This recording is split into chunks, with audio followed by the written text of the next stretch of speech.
Je vous propose aujourd'hui de méditer sur un récit de guérison qui se trouve dans l'évangile de Marc au tout début, au chapitre 1, où Jésus va guérir un lépreux. Au chapitre 1, verset 40. Un lépreux vint à Jésus, se mit à genoux devant lui et lui demanda son aide en disant « Si tu le veux, tu peux me rendre pur. » Jésus fut rempli de pitié pour lui, il étendit la main, le toucha et lui déclara « Je le veux, sois pur. » Aussitôt la lèpre quitta cet homme, et il fut pur. Puis Jésus le renvoya immédiatement en lui parlant avec sévérité.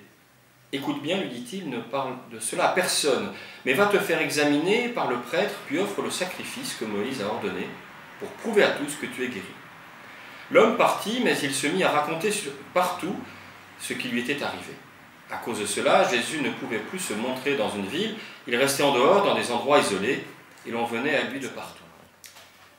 Vous avez certainement entendu beaucoup de récits de guérison dans l'Évangile, et c'est vrai qu'il y en a beaucoup. Mais celui-là, il a une particularité, c'est que Jésus s'énerve. Alors ça, c'est assez rare. Jésus s'énerve contre une femme, une cananéenne, à un moment donné, il s'énerve au temple, il s'angoisse à Gethsémane, mais là, il s'énerve contre un homme qui vient de guérir. C'est assez étonnant. Pourquoi s'énerve-t-il? L'auteur de l'Évangile ne le dit pas. Il insiste simplement, cet auteur, sur le fait que Jésus s'approche du lépreux, mais surtout, il prend deux verbes, tend la main et le touche. Donc il rajoute, il décrit cela comme quelque chose d'important. Pourquoi? Parce qu'un lépreux, on ne le touche pas, il est impur. Donc Jésus transgresse, il tend la main et il touche. Mais il s'énerve quand même contre ce malheureux homme guéri. Alors pourquoi? J'ai trois hypothèses, puisque l'auteur ne dit pas pourquoi.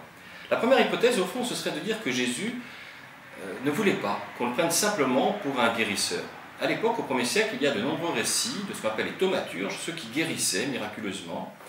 Et Jésus ne veut pas que sa puissance soit simplement une puissance d'un guérisseur des corps, mais plutôt celle d'un transformateur des âmes.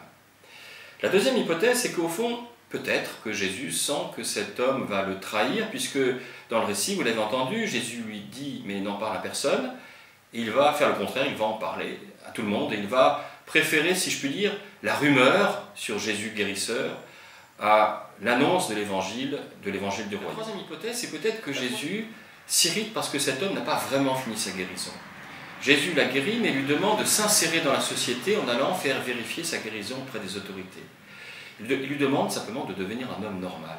Et voilà que cet homme va préférer le miraculeux, la rumeur, on l'a dit, mais au fond, il est celui qui va se mettre dans une nouvelle case. La liberté que donne Jésus, elle est exigeante.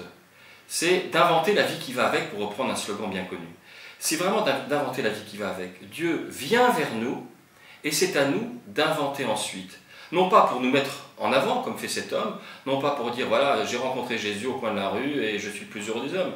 Ça ne sert pas à grand-chose. Mais d'être, par sa manière d'être complètement transformé, non pas pour sa propre gloire, mais comme disait Calvin, et c'était sa devise, pour la seule gloire de Dieu. Amen.